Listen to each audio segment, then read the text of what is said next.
Hi well இன்றைக்கி நம்ம என்ன பார்க்க போகிறோன்னா ரொம்ப ஈஸியான ஒரு சைட் டிஷ். இது சாதத்துக்கும் நீங்கள் போட்டுக்கலாம். சப்பாத்தி, தோசை எல்லாத்துக்குமே இது ரொம்ப நல்லாயிருக்கும்.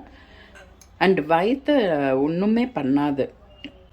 இதில் நான் குக்கரில் என்ன பண்ணியிருக்கேன்னா ஒரு 1/4 கப்பு பாசிப்பருப்பு அண்டு அதில் ஒரு 2 டேபிள் ஸ்பூன் கடலைப்பருப்பு போட்டு ஊற வச்சுருக்கேன் ஒரு 1/2 அன் ஹவர். அப்புறம் இங்கே சௌச்சௌ சின்ன சின்னதாக கட் பண்ணி வச்சுருக்கேன்.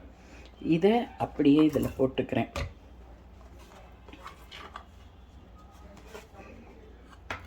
ஒரு சின்ன வெங்காயம் இல்லை ஒரு எவ்வளோ 2 டேபிள் ஸ்பூன்ஸ் சாப்பிடு வெங்காயம், ஒரே ஒரு கார்லிக். இந்த வெங்காயமும் கார்லிக்கும் ஆப்ஷனல், நீங்கள் வேணுன்னா போட்டுக்கலாம், வேண்டாட்டி வேண்டாம்.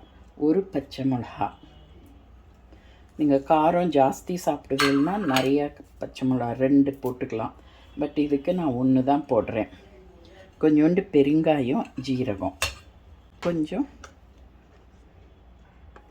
மஞ்சள் பொடி, தேங்காய் எண்ணெய்.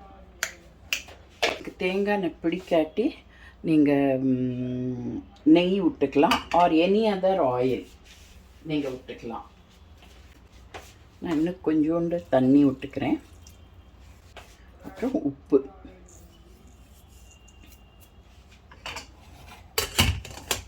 மூடி மீடியம் ஹீட்டில் ஒரு 3 விசில் வர மட்டும் குக் பண்ணிக்கணும்.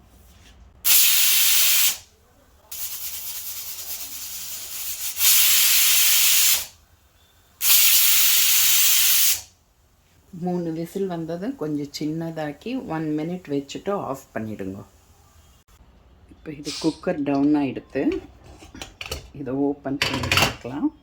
இது நல்லா குக் ஆகிடுத்து. இப்போ இதில் இந்த ஸ்பூனால் நான் ஒரு 3 ஸ்பூன் தேங்காய் எடுத்துட்டுருக்கேன், ஃப்ரெஷ் கோகோனட். இதை போட்டு வெறுமை கலந்துடணும், அவ்வளோதான். இதுக்கு தாளிக்கிறது இழிக்கிறது எதுவும் தேவையில்லை.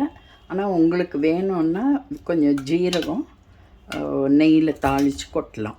நான் எதுவுமே கொட்ட மாட்டேன். இதில் எதுவும் தாளிப்பு இழுப்பு எதுவுமே நான் கொடுக்க மாட்டேன், அவ்வளோதான். இதை சப்பாத்திக்கு ரொம்பவே நல்லாயிருக்கும்.